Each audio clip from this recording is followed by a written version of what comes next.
আসসালামু আলাইকুম রহমতুল্লাহি ওয়া আমি রিপন আছি আপনাদের সাথে। আজকে একটা গুরুত্বপূর্ণ বিষয় নিয়ে আলোচনা করবো, সেটা হচ্ছে একটা পাসপোর্টের বয়স এনআইডির সাথে কিভাবে আপনি সংশোধন করবেন এবং কত টাকা খরচ হবে এবং কি আনুষঙ্গিক যেসব ডকুমেন্ট লাগবে সেসব ডকুমেন্ট কি কি লাগবে সেই বিষয় নিয়ে আমি আপনাদের সাথে আসছি। আসুন, দালাল মুক্ত বাংলাদেশ চাই। সরকারি খরচে কিভাবে আপনার বয়স সংশোধন করবেন, জাস্ট আমি আপনাদেরকে সেই সিস্টেমটা, সেই আপনার নিয়ম কানুনটা আমি আপনাদেরকে দেখাচ্ছি এবং কি আপনাদেরকে বোঝানোর চেষ্টা করছি। যদি আপনার পাসপোর্টের সাথে এবং এনআইডির সাথে বয়সের ডিস্টেন্স থাকে 5 বছরের কম, তাহলে আপনাকে কি কি করতে হবে সে বিষয়টা বলতেছি, এবং 5 বছর অধিক হলে কি করতে হবে সে বিষয়টা আমি শেয়ার করতেছি। আসুন, আপনার যদি 5 বছরের কম হয় তাহলে কি লাগবে, আপনার 5 বছর কম হলে এনআইডি লাগবে, প্লাস আপনার একটা সার্টিফিকেট লাগবে, হয়তো ক্লাস 8, ক্লাস 10 এবং ইন্টারমিডিয়েট বা ডিগ্রি যে কোনো সার্টিফিকেট থাকলে চলবে। আপনি চাইলে আপনার এনআইডির সাথে বয়সটা সংশোধন করে পাসপোর্টে আপনি সংশোধন করতে পারবেন। এখন যদি আপনার সার্টিফিকেট না থাকে তাহলে কি করতে হবে আপনাকে? আপনার যদি সার্টিফিকেট না থাকে তাহলে আপনাকে কোর্ট থেকে একটা কোড অ্যাফিডেভিট সংগ্রহ করতে হবে। যে কোনো আপনার নিকটস্থ যে কোনো আপনার অ্যাডভোকেট থাকলে আপনি তার কাছ থেকে গিয়ে পরামর্শ নিতে পারবেন এবং কি তিনি আপনাকে পরামর্শ দিবেন এবং কিভাবে কি করতে হবে তিনি আপনাকে বলবে। ওইখানে খরচ আহামরি কিছু না, 2000 থেকে 2500 টাকা খরচ হতে পারে একটা কোড অ্যাফিডেভিট নিতে। এখন আসুন, তখন আপনি একটা দক্ষ ব্যক্তি যারা পাসপোর্ট লাইনে অ্যাপ্লিকেশন করে তাদের কাছ থেকে আপনি অ্যাপ্লিকেশন করবেন। সরকারি খরচে কিভাবে আপনার পাসপোর্টটা একদম সরকারি খরচে আপনি বানাতে পারেন সেই বিষয়টা আমি আপনাদের সাথে শেয়ার করতেছি। আসুন, জাস্ট যিনি অনলাইনে অ্যাপ্লাই করে, যে সব লোকাল কম্পিউটার দোকানগুলো পাসপোর্টে অ্যাপ্লাই করে, আপনি তাদের কাছে যাবেন, তারা অ্যাপ্লাই করে দেবে।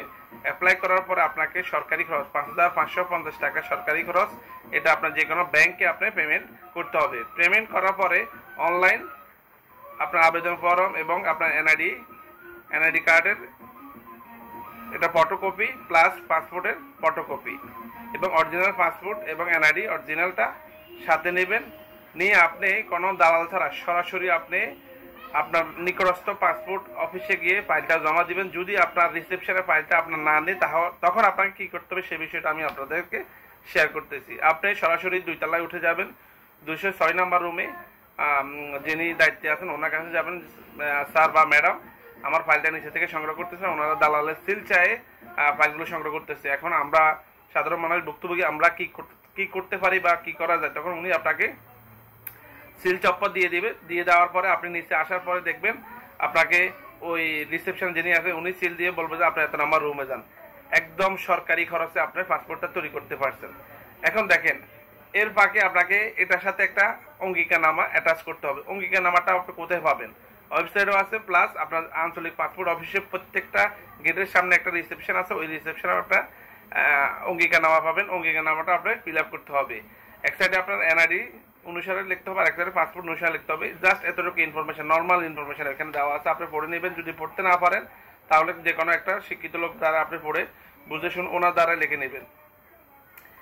এই ব্যাপারগুলো যখন অ্যাটাচ করে আপনি ফাইলটা জমা দিবেন, দেখবেন আপনার পাসপোর্টটা গ্রোথ আপনার নর্মাল হয়ে কাজ চলতেছে। যদি দেখেন আপনার সপ্তাহানিকের পরে একটা যদি আপনার প্রিন্টে না যায়, তখন আপনি সরাসরি পাসপোর্ট অফিসে আবার যাবেন। পাসপোর্ট ডেলিভারি স্লিপটা নিয়ে সাথে সাথে 206 নম্বর রুমে যাবেন। 2 তলায় 206 নম্বর রুমে যাওয়ার পর ওনারা স্ক্যানিং করে দেখবে হ্যাঁ এটা কোন স্টেপে যাচ্ছে এবং কোথায় যাচ্ছে ওনারা আপনাকে বলে দিবে। জাস্ট এই কাজগুলো করলে আপনার পাসপোর্টটা খুব সহজে আসে যাবে। আর যদি পাসপোর্টের বয়স 5 বছর অধিক চেঞ্জ করা লাগে তখন আপনাকে কি করতে হবে? সেম, যদি সার্টিফিকেট থাকে সার্টিফিকেট অ্যাটাচ করবেন, না হলে আপনাকে কোড অ্যাফিডেভিট দিতে হবে। এবং এই পাসপোর্ট 5 বছর অধিক যদি বয়স সংশোধন, তখন আপনার এটা পুলিশ ভেরিফিকেশনে আসতে পারে। তাই আপনার পুলিশ ভেরিফিকেশনে যখন আসবে তখন আপনি আপনার থানায় যোগাযোগ করবেন। দেখবেন জাস্ট এতটুকু, এখানে দালাল খপ্পরে পড়ার কিছু নাই। নর্মালি আপনি সরকারি খরচে পাসপোর্টটা তৈরি করতে পারবেন। তো সবাইকে বলবো আপনারা আমার ভিডিওটা বেশি বেশি শেয়ার করে আপনার নিজের কাজটা নিজে করুন এবং কি আপনার টাকাটা আপনার বাঁচানোর চেষ্টা করুন। কোনো রকম দালাল খপ্পরে পড়বেন না। তো সবাই ভালো থাকুন, সুস্থ থাকুন। আল্লাহ হাফেজ।